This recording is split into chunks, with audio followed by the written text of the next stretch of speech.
নিরামিষ। আজকে ভাবলাম এমন একটা পদ করি যেটা একটু খেতেও ভালো লাগবে, তাই আজকে করব একটু স্টাফ পটেটো। এইরকম ভাবে আলুটাকে ছাড়িয়ে ভালো করে সুন্দর করে, একটা খোসা লাগানো নেই আলুর মধ্যে, ছাড়িয়ে এরকম ভাবে, যে যেরকম ভাবে, আমি যেমন এইরকম একটা চামচ নিয়েছি, এইভাবে ভেতরটা কুড়ে কুড়ে বার করে দিতে হবে। এর মধ্যেই হবে স্টাফিংটা ভরবো, ওই জন্য এইটা এরকম ভাবে কুড়ে কুড়ে বার করে দেবো যতটা সম্ভব। স্টাফিং এর জন্য জলের কুয়োর মতো এক একটা কুয়ো খুঁড়ে নিয়েছি।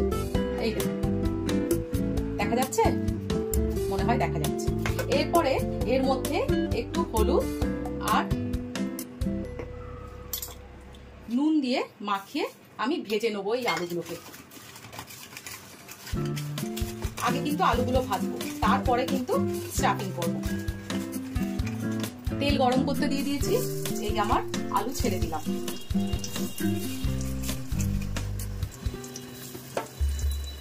এটা ভাজতে থাকুক। এর মধ্যে আমি, আমার বাড়িতে কিছুটা পনির ছিল, সেটা ভেবেই অবশ্য আজকে রেসিপিটা আমার করা। এর মধ্যে আমি একটু গাজর গ্রেট করে নিচ্ছি, যতটা আমার লাগবে। আমার 4টে আলু নিয়েছি।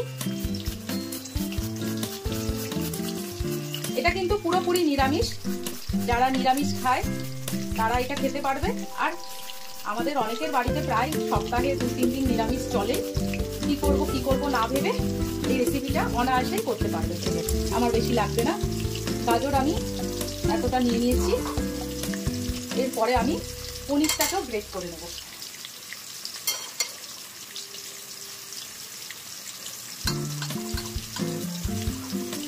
আমার এতটা পনির লাগবে, এইটা দেখুন। এর মধ্যে দেবো আমি একটু কুচি করা কিশমিশ আর একটু কাজু। এই স্টাফিংটার মধ্যে দেবো একটু গুঁড়ো ভাজা মশলা, ওই শুকনো খোলায় যেটা আমাদের প্রত্যেক বাড়িতেই থাকে, ধনে, শুকনো লঙ্কা আর জিরে। এই ভাজা মশলা দিয়ে দিলাম। দেবো একটু গরম মশলা, হলুদ দেবো একটু, অল্প দেবেন, বেশি দেবেন না। আর দেবো একটু red chilli powder, Kashmiri red chilli powder, এটা একটু দেবো কালারের জন্য।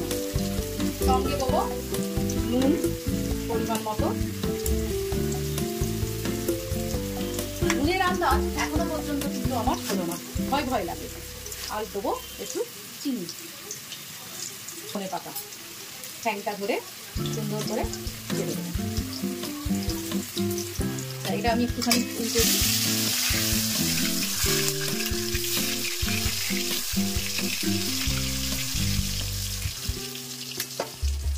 আর পাশে আমি আর একটা জিনিস নিয়ে নেবো, যেটা হচ্ছে ঘি। সুন্দর একটা স্মেল আসে। এবার এটাকে মেখে নেবো, হালকা হাতে মাখবো, বেশি চিপে চিপে মাখবো না।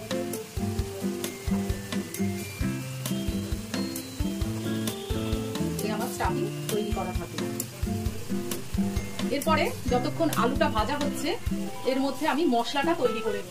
এক টুকরো আদা, একটু জিরে, অল্প করে, বেশি মশলা আমার খেতে ভালো লাগে না, অল্প অল্প সব মশলা দেব।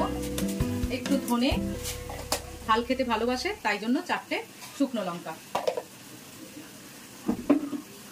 সঙ্গে দেবো টমেটো। এটাকে আমি আগে পেস্ট করে নিই। আর একটা মশলা আছে, সেটা একটু পরে দেখাচ্ছি। এবারে আমি আলুটা তুলে নিলাম। তুলে নিয়ে মশলাটা কষতে দিয়ে দেবো, আর তার মধ্যে আমি স্টাফিংটাও করে নেবো। একটু এইভাবে করবেন, আলুটা করবেন যাতে, তুলবেন যাতে তেলটা যেন এই ভেতরটায় না থাকে।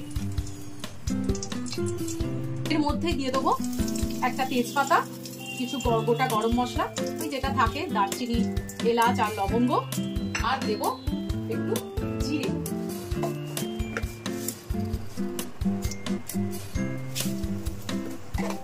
আর একটা শুকনো লঙ্কা।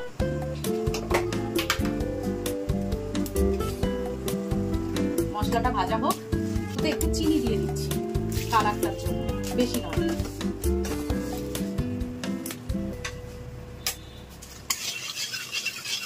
মশলাটার একটা সুন্দর গন্ধ এসছে। এর মধ্যে দিয়ে দেবো প্রথম পেস্টটা।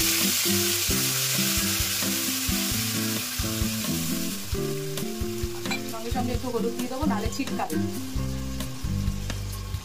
আর একটু নুন দিয়ে দেবো।